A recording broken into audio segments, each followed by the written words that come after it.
அவருடைய ஜனங்களை மீட்டெடுக்கும்படி தண்ணியை கிரயமாக கொடுத்து மீட்டெடுக்கும்படி இந்த உலகத்துக்கு வந்தார். அல்லேலூயா, நல்லா சொல்லுங்க அல்லேலூயா. ஒரு அடகு கடையிலே நம்ம சொந்த பொருளை, எதையோ ஒரு பொருளை அடமானம் வைத்து அதற்கு வட்டி கட்டி நாம ஒரு பணத்தை வாங்குறோம். அதை திரும்ப மீட்டெடுக்கணும்னா அதற்கு கிரயமாக மேலே வட்டி போட்டு கொடுத்துதான் நம்ம மீட்டெடுக்கிறோம். அது போலதான் அகில உலகத்தையும் படைத்த ஆண்டவர், அவரை போலவே படைச்ச மனுஷர்கள், அந்த மனுஷர்கள் பிசாசினுடைய நயவஞ்சகத்துக்கு இடம் கொடுத்து பாவத்தில் விழுந்து போனதனாலே அந்த தேவனையும் ராஜ்யத்தையும் இழந்து விட்டார்கள். மீண்டும் அதை தேடி இயேசு கிறிஸ்து உலகத்துக்கு வந்தார். அந்த ஆத்மாக்களை அவர் சொந்த ஜனங்களை மீட்டெடுக்கும்படி இந்த மண்ணுலகில் 2000 ஆண்டுகளுக்கு முன்பாக பெத்லகேமிலே நாசரேத்தின் ஊரிலே பெத்லகேமிலே வந்து பிறந்தார். அல்லேலூயா, நல்லா சொல்லுங்க அல்லேலூயா. நீங்க சொல்ற இயேசு ஒருத்தர் இந்த உலகத்துல அவர் எவ்வளவு பெரிய மகத்துவமானவர் தெரியுமா? ஆனா இன்னைக்கு ஒரு கிறிஸ்துவத்துக்குள்ளேயே அந்த மரியாதை முழுமையா இல்ல, கடவுளுக்கு கனம் முழுமையா செலுத்துறது இல்ல. அவங்களுக்கு நம் தோன்றபடிதான், நம்மளுடைய சத்துவத்தின்படிதான். அப்படிப்பட்ட கடவுளை ரட்சிக்கப்பட்ட ஜனங்களாக இருந்தால் வேத பிரமாணத்தின்படி நம்ம அவரை மதிக்கிறது, வேத பிரமாணத்தின்படி அவரை கனப்படுத்துறது, வேத பிரமாணத்தின்படி அவரை நாம் உயர்த்துறது இல்லை. நம்ம இஷ்டப்படிதான் அவரை கனப்படுத்துறோம், மரியாதை கொடுக்கிறோம், துதிக்கிறோம். நம்ம இஷ்டப்படிதான். வேத பிரமாணத்தின்படி செஞ்சா உண்மையான கனம், உண்மையான மரியாதை, உண்மையான தொழுகை. அல்லேலூயா, நல்லா சொல்லுங்க அல்லேலூயா.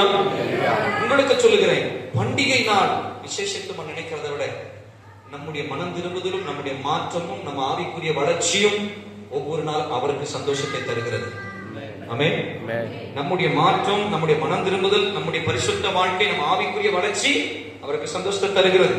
வேதம் சொல்லுகிறது, என் ஜனங்கள் என் சத்தியத்தை கேட்டு நடக்கிறார்கள் என்று சொல்லி நான் கேள்வி அடையும் போது சந்தோஷத்திலும் மிகுந்த சந்தோஷம் நான் அடைகிறேன். சத்தியத்தை கேட்டு அதில் கீழ்ப்படிஞ்சு நடக்கிறார்கள் என்று நான் அறியும் போது அதை விட எனக்கு சந்தோஷம் என்ன இருக்கு? அதற்காக தான் இயேசு உலகத்துக்கு வந்தார். இயேசு வந்து என்ன செஞ்சுட்டு போனார்? அவர் சத்தியத்தை விதைக்கிட்டு போனார். யாருடைய சத்தியம்? தன்னை அனுப்பின பிதாவுடைய சத்தியத்தை விதைத்தார். இயேசு வந்து என்ன செஞ்சார்? பிதாவுடைய ராஜ்யத்தை இந்த பூமியில கட்டினார். அல்லேலூயா. இயேசு வந்து என்ன செஞ்சார்?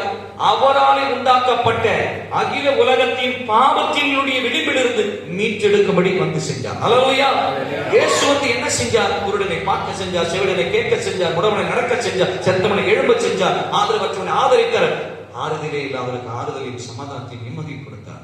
கட்டுண்டு போனவன், சிறைப்பட்டு போனவன் சிறையில் திருப்பி அவன் வாழ்க்கையை உயர்த்தினார். இயேசு செய்ததற்கு அடையாளம் ஏகமானது இருக்கிறது, எண்ணி முடியாதவைகள். அல்லேலூயா. இயேசு செய்தது ஏகமானவைகள், எண்ணி முடியாதவைகள். உணர்வார் யாரும் இல்லை.